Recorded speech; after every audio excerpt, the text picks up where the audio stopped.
this is about exploring the fabric of American society. Okay. Now, I'd like to discuss first with you the importance of knowing or understanding the American culture and society. This is very essential for anyone working with the US based clients, businesses, or audiences. It helps, us build communication, fosters cultural awareness, and improves professional. Hold on, let me just allow them to join. Okay. So, from what I'm saying, this helps us build communication, fosters cultural awareness, and of course improves professional relationships. So by us learning about American values, their work ethics, and social norms, we can navigate interactions more effectively and somehow create a stronger connection. All right, so we'll go ahead and start.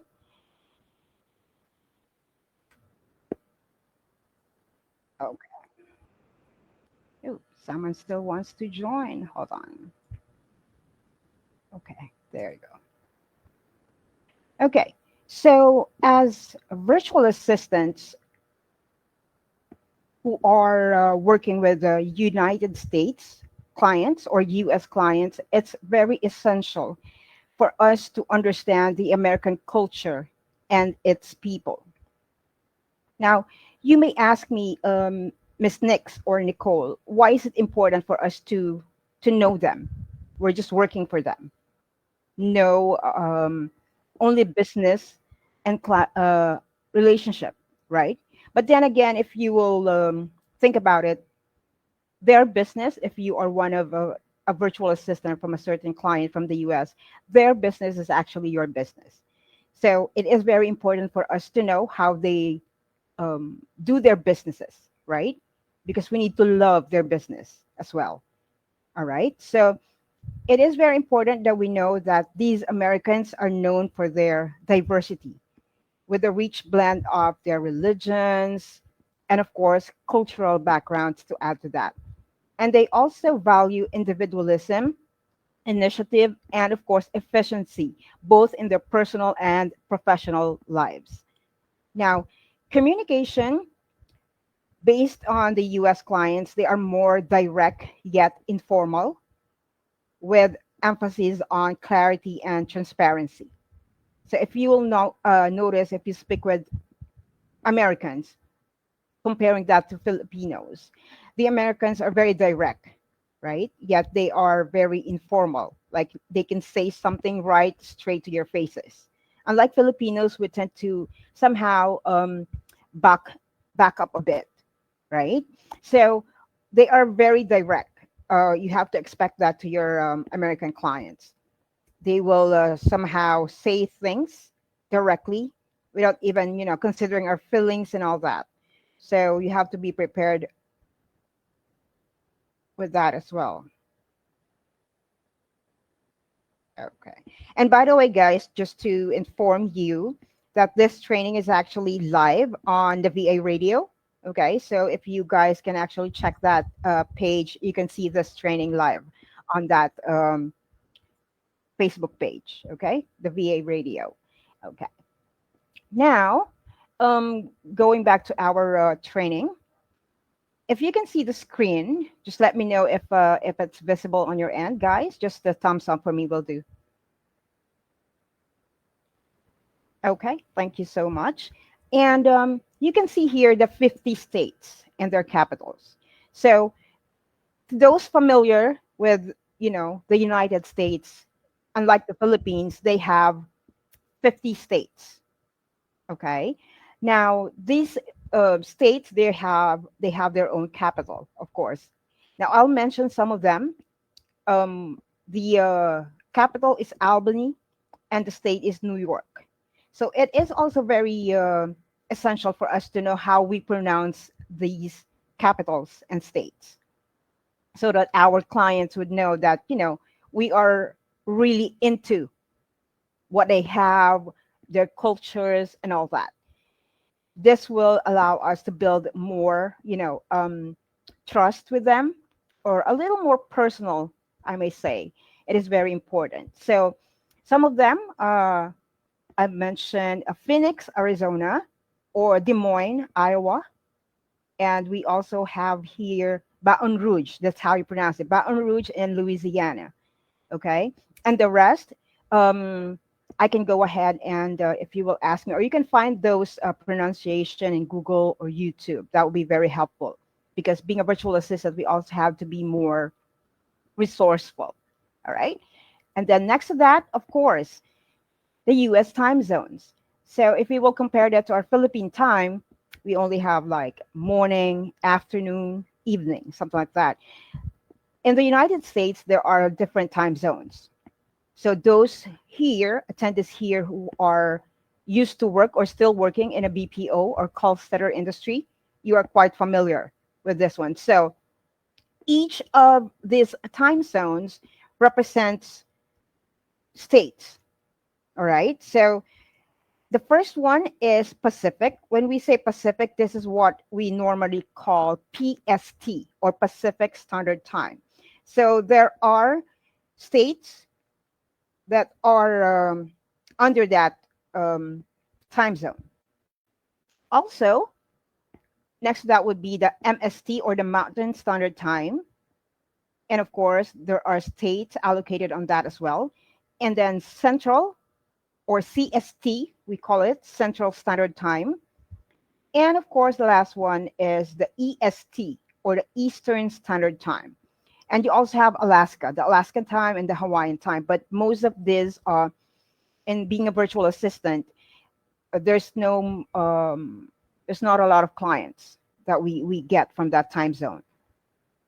Then um, I'll go ahead and show you the states under these time zones, so you guys will also be familiar. Okay, so let's start with EST, or the Eastern Time Zone, because I believe that this is more common, especially to the virtual assistants. Okay, so on the Eastern Time Zone, the states would be Maine, New Hampshire, Vermont, Massachusetts, Rhode Island, Connecticut, New York, of course, New Jersey, Pennsylvania, Delaware, Maryland, West Virginia, and of course, Virginia, North Carolina, South Carolina, and let's not forget Georgia and Florida.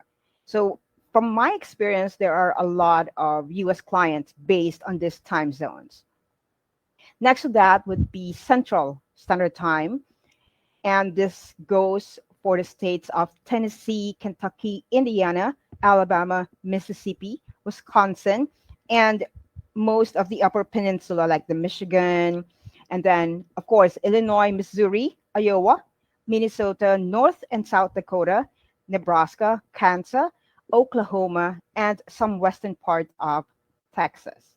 And I think this time zone also adds to the common clients that we usually get from the US. So um, the number one is Eastern Standard Time Zones. Most clients are from there. And then the second, I believe so, would be Central Time Zone, or the Central Standard Time clients. Next to that would be the Mountain Standard Time. This includes Montana, Wyoming, Colorado, New Mexico, Arizona, Utah, and some northern part of Idaho, and some western part of Nevada.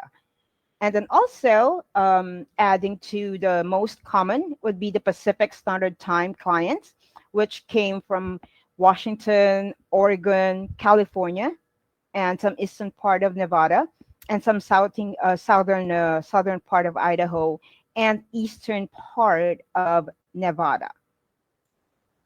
And these are the other two time zones that we most likely do not get a lot of clients from these states, like the Alaskan time zone and, of course, the Hawaiian time zones. But it's still best for us to know that these two are still included on the US time zones. Now, let's go ahead and get to know the Americans. All right. So because Americans somehow, I may say, a lot of um, difference when it compared to Filipinos. Okay. Now let's start by looking at their work characteristics. Okay. So for the Americans, work ethic. Okay. So Americans are known for their strong work ethic. So they often value, of course, punctuality, reliability, and dedication to their task.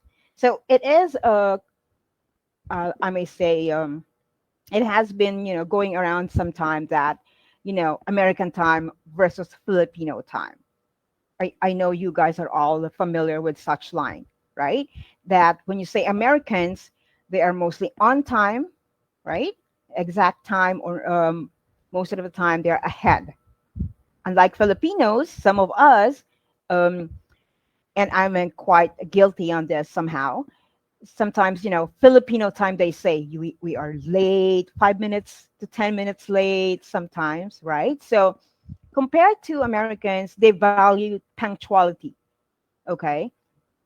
They also value reliability. When you say reliability, since if you will be a virtual assistant yourselves, you will be working with business people, CEOs, managers and all that. They have their small to medium scale businesses in the US. So when you say they value reliability, it means that they want the manpower present, right? The reason they hired us, or they have virtual assistants or personal assistants themselves, being business people, busy business peoples. They wanted someone to be there to work for them, right? Now, that's reliability. They are trusting us 100% that we will be present at all times during, of course, business hours or our shift schedules. Okay. And then they are also very dedicated when it comes to their work tasks. So expect, if you will be a virtual assistant working with a business client of yours in the United States, they wanted to see how dedicated you are or how passionate you are in doing your task or your responsibility to their businesses. That's how they actually see it. And they are also very goal oriented people. They really emphasize on achieving goals. All right. Both, as well, of course, being an individual um, workers for them, or if you are a team. So they are really eyeing on people or their team to achieve the goals set for the business. And of course, going back to punctuality, they also are more on time management. So they are expecting their virtual assistants to be organized themselves, especially when it comes to time. All right. So they are actually expecting you guys to be ready and well equipped during the very time you start your shift every day. All right. So they do not need to like remind us of what we need to do every shift. You have to make sure that you are ready when your time in starts. And of course, teamwork. Compared to Filipinos, of course, we are all team players, and Americans, they do as well. So they really wanted collaboration, teamwork. It's not an individual recognition for Americans. They are more on collaboration or teamwork, especially if you are working with different departments on your client's business. If your client is on a medium to large scale businesses in the US, expect there are departments. You will have teammates or team members. So you will not be working alone.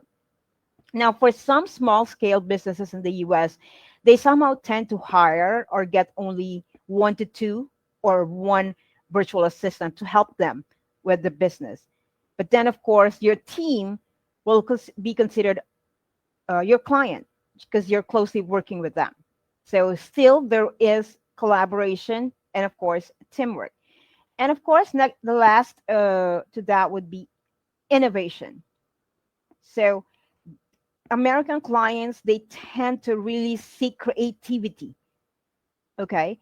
They are expecting you to always be thinking out of the box, not just what they provided to you. They want you to come up with something aside from that. So, based on my own experience, they love suggestions. They are very open to that. Okay. If they tell you something about the business, you can provide suggestions. They are always asking, how would you suggest, or what would you recommend? Something like that. So they love seeking solutions and improvements along the way. All right. So if you will be a freelancer or a virtual assistant, you have to make sure that you always be resourceful. Okay. Resourceful and always think out of the box. Okay. Do not just be depending on your stock knowledge, right? Being a virtual assistant is a learning process every now and then. Now, let's go with their speech characteristics. All right. So, just like what I've mentioned earlier, they are very direct. They will tell something right in front of our faces. All right. What they want, what they are thinking. Okay. Now, but most of them, they are still very polite in a way, in such a way that they will say, um, no offense to you, or I hope this will not be, you will not take this personally, something like that. And then they will say the words that they need to say. But there are also Americans that whatever they say doesn't matter, so long as they are able to relate that to you. All right. So some of them would not be thinking if you will be feeling a little bad or off or awkward to whatever they are saying. They will tell it to you. That's how they are. So in Filipino term, we call it um, the sibuyas. If you're familiar with that, guys, you have to be aware. Being in the freelancing business, being a virtual assistant, you really have to step that aside. Here, you have to make sure you have the strong personality. All right, that of course not the strong one that um, you will fight against your client, but the strong one, the flexible strong one, I may say, that you will still be open to adjustment and all that. Okay. And then next to that would be, yeah, just like what I've told you earlier, informality. So sometimes they just say it the way they wanted it to be, right? Very informal, not the business type one, not very formal. And of course, they are very assertive. So there is in the US a cultural preference for assertive communication where, individuals are expected to express their opinions and ideas effectively. All right. So next to that is pragmatism. So Americans focus on practically and often prefer solutions that are efficient and effective. So we are not going around the bush with American clients. You have to make sure that the solutions they are asking you would be efficient and effective. And of course, yeah, the last one also uh, concludes the first, directness and informality. And of course, most of the Americans, if you guys are familiar, they are actually using idiomatic expressions, some of them. Okay. I just want to make sure, guys, before we continue, I'm audible. You guys can hear me clearly, right? Thank you. Thank you. Okay. So, yeah, I've mentioned about idioms. Some of them are using that. So we will also be explaining that in a while. But before that, we need to make sure that we are also familiar with American accent. Now, with the American accent, most of us Filipinos are quite intimidated, right? We are all honest about that because when we mention Americans, especially to Filipinos, it already comes into mind their accent. I have to make sure that I am also, pronouncing their words the same way they are pronouncing it. That's how Filipinos take the American accent. But based on my experience, it doesn't necessarily mean that you have to be or to be there on the American accent one. Just neutral American will do. Just like what I've said on our very first session, that so long as you are able to communicate, express yourselves, and your audience or the person you're speaking with are able to understand what you're actually implying, then you are a good communicator. Okay? Accents, intonations, enunciations, and all that, they come next because those we can always learn from that.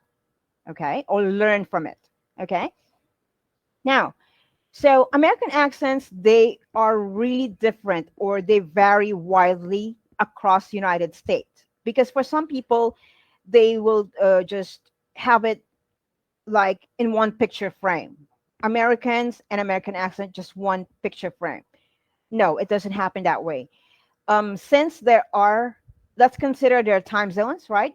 Different time zones, different states. So they also have different accents, different dialects, which are often inspired about regional, cultural backgrounds and other historical factors. So let's go dive to those one by one. Okay. So for the first one, this is the general American accent. So this often considered the standard American accent of American English. So these accents are commonly heard in the Midwest and Western United States. So it is known for its lack of distinct regional features and is often used in broadcasting and media. So if you guys are watching news in the United States, right, you are going to listen to this general American accent. Okay, they are more used on broadcasting to make sure that it is general or every American states would really understand. So that's the neutral, I may say, neutral American accent or the general American accent. Okay, so I will share later on the link of that YouTube, but the title is there. You can search for that and see how the general American accent is. You can listen to that, and there are some examples to that. Then next to that is the Southern accent. So these includes various subtypes like the Deep South accent. This is mostly used, or this accent is mostly with Mississippi and Alabama states. So that would be a little different from the general American accent. Like if you guys are working in the BPO industry, the Texas or the Southern accent, those Black American girls somehow they sound like this. It's a more, it's like I may say the rapper, right? The rappers they somehow sound like that. So there's a difference between the general American accent and the Southern accent. And then next to that is what we call the Northern um, cities vowel shifts. So these accents are found in the parts of Chicago and Detroit. So if you can see, it's not just when we say Americans, they all have the same accent. No. Okay. You will really notice that when you communicate with them, that they are really different based on their states, of course, that they are coming from. And then next to that is, of course, the African American Vernacular English. So this is often considered a distinct dialect rather than an accent. So somehow this is more of being a dialect, not just an accent. All right. So these comes with very unique grammar, vocabulary, and pronunciation features. So we have already four different American accents, right? So you're not familiar with those four. And next to that is, of course, the New York accent. Now, this accent, I may say, comes in very fast. They talk very fast. The New Yorkers, they tend to talk very fast, right? If you are going to be a virtual assistant to a New Yorker client, you have to be ready. They, I myself, I work with an American, I mean, a New Yorker client based in, of course, New York, and he is really talking very fast. You have to. I even close my eyes when I'm talking to him during our meetings, right? I always close my eyes and just focus on what he is really saying because he talks really fast, right? So if you cannot cope up with how or the way they really talk, I may say very honest, it will be very difficult. But then the secret to that is just, getting the idea, just the thought of what that person is actually talking about. You don't have to memorize everything that they're actually saying. All right. If you guys would be able to learn how to dissect, right? Summarize what they are actually talking about um, by yourselves, or just getting ideas exactly just the keywords that they are actually talking about. Okay. You are able to cope up with New Yorkers because they really tend to speak very fast. Now, while the Boston accent, on the other hand, it is, of course, used in Boston and Massachusetts. So they have this very difficult, I may say, because of their distinct vowel sound. So their pronunciation is very, very unique. So there are times that they are dropping the R sound. Okay. They are dropping the R sound unless they have a rule, right? They are dropping the R sound unless they are followed by a vowel. Okay, so here on the example, such as you can, if you can see that as non-rhinosity, showcased in states like Illinois, Ohio, Michigan, and these are strong regional markers and is sometimes perceived as the closest to the general American. Okay, so the Midwestern accent, they are mostly alike, the general American accent. And then next to that is the West Coast accent. So these accents are more on the California side or Southern California sides of the American. Okay. And then next to that is, of course, we have to know that these accents, again, they vary. They significantly vary within regions, and these are being influenced by factors such as, age, ethnicity, and socioeconomic background. And then additionally, due to migration and other cultural exchange, these regional accents can, change or evolve over time.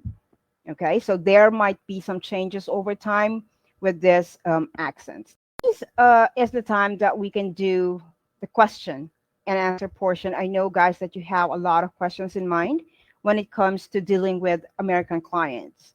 Now, this is the best time for you guys to ask out your questions. You can raise your hand virtually if you have a question in mind. You don't have questions, guys? Are you all familiar, or you're not even thinking of something, or you're not curious about how Americans or how they speak and all that?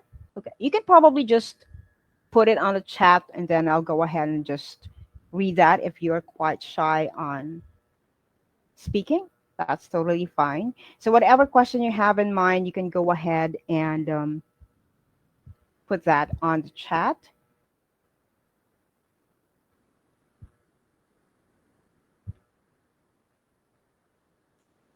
Okay. So I've mentioned earlier about idiomatic expressions. So who here are somehow familiar with this idiomatic expression? Okay. Don't be shy, guy. You can just raise your hand virtually so that I know who are familiar with the term. Or if you guys heard of the word, let me say, bring home the bacon, or you're barking at the wrong tree, or don't go around the bush, or some Americans would actually say, use that during the conversation.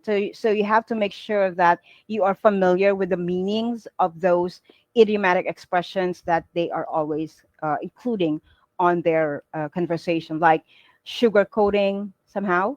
They use that. Do not sugarcoat. Tell me the truth, or say it straight, something like that. So you have to make sure you're also familiar with that. So first common example is break a leg. Okay, what does that? What does this idiomatic expression mean? So when you say break a leg, it says that you have to wish someone good luck. All right. So it's often used before a performance or a presentation, probably. Instead of you saying good luck to them, some Americans would say, okay, go ahead and break a leg, something like that. It's not literally breaking a leg. That's why it's called idiomatic expression. They often use that. Next to that is piece of cake. So when you say piece of cake, it is means that yeah, thank you, Karen. Some and Cyril, it's easy, right? When you say that this task is just a piece of cake, meaning to say you are trying to say that the task given or provided to you is very easy, or just enjoyable or effortless, right? And then barking up the wrong tree. Of course, I mentioned this earlier. It is actually being, you are mistakenly accusing someone, right? Uh, yes, I real accused. You are probably accusing someone who is not really the culprit, or it's not the person who really did something wrong or bad. So that's how Americans term it. Instead of them saying that you are pointing at the wrong person, they may sometimes say you're barking at the wrong tree. Okay. And then next would be um, so you yourselves, I want you also to take time to discover idiomatic gems, okay? And try to understand their meaning, because there are really a lot of idiomatic expressions, common idiomatic expressions that Americans tend to use during their conversations. So it is very essential to somehow, being a virtual assistant, to know what they are actually talking about, so that when it comes to meetings, or your client is just talking to you, explaining something, and then you heard an idiomatic expression, then you will be familiar yourself. Okay. And of course, the Americans, this is just not a linguistic quirks for them, but this is very, very essential elements of their everyday language. So this allowed them to convey more and efficient when they are using idiomatic expressions. So they somehow enhance their fluency, and of course they intend a deeper connection with the person they're speaking with. So also, let's go jump into the holidays in America. If you guys will notice, in the Philippines we also have a lot of holidays, right? The regular, special here in the Philippines. So in the Americans, they also um, celebrate holidays. Now, these holidays are the common ones, okay? So one, of course, the same, just like here in the Philippines, the New Year's Day, which is every 1st of January. Now, here they have what they call the Martin Luther King Jr. Day, which is celebrated every third Monday of January. So here they honor civil rights leaders. Okay. So it happened every third Monday of January. Okay. Then, of course, they have this President's Day. Now, President's Day happened every third Monday in February. Of course, they are doing this to honor the US presidents. And then, of course, Memorial Day. That would be every last Monday in May, right? So it happened every last Monday in May. Here they honor military personnel who died in the service. Okay, and of course the June 19th. This is to commemorate the end of slavery in the United States. So it happened every 19th of June, of course. And of course, the very popular Independence Day, the 4th of July. So here they are celebrating the adoption of the Declaration of Independence, all right, in the US. Now, Labor Day, of course, we also do have that in the Philippines. So in the Philippines, I believe it's happening every May, first of May. I'm not sure. But in the US, it happened every first Monday in September. As well as the Filipinos, they're also honoring the contributions of workers. All right. So for them, Labor Day is every first Monday of September.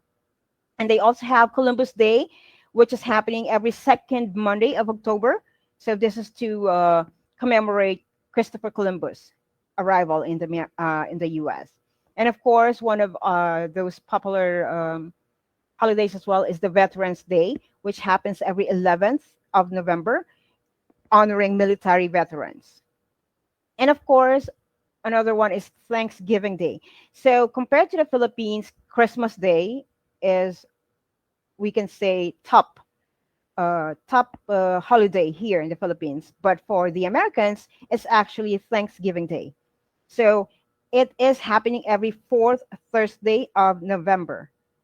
So every fourth Thursday of November, they are celebrating Thanksgiving Day. And of course, same as us here, they also have Christmas Day every December 25th.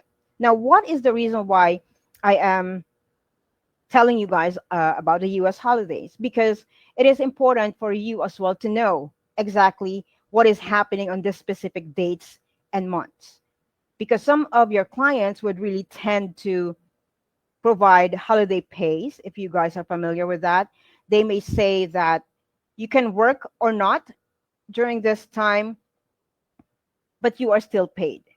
That's how you call holiday pays. So this one, you have to make sure to, of course, um, let your clients know or talk about it as well, especially if you are doing it with your direct clients. Okay. So you have to make sure that you are paid or whatever agreements you will have. Okay. Now, here, these are just the weather in the US. They are also experiencing different weather or different weather conditions. Okay. So, Northeast, typically they have the cold winters with snow, of course. Americans are known for snow, right? And they also experience hot summers, right?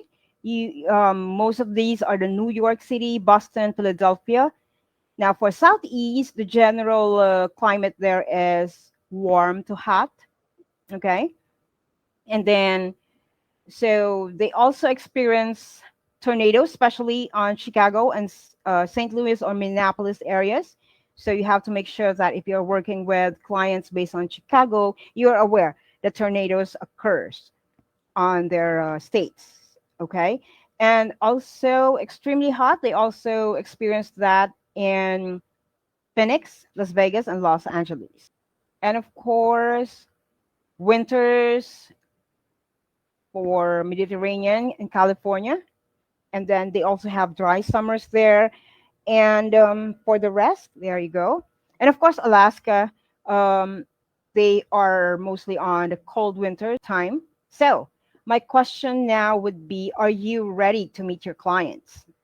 Okay. So, based on what we have discussed, their time zones, their culture, the way they speak or their accents, and how they see work ethics. Question yourselves now, guys. Being here in the freelancing world or being a virtual assistant, dealing with businessmen in the United States, are we ready to face them? Or are we ready to meet them?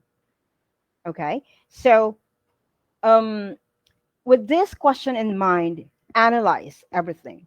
Okay. I'm not saying that you have to really memorize everything right away.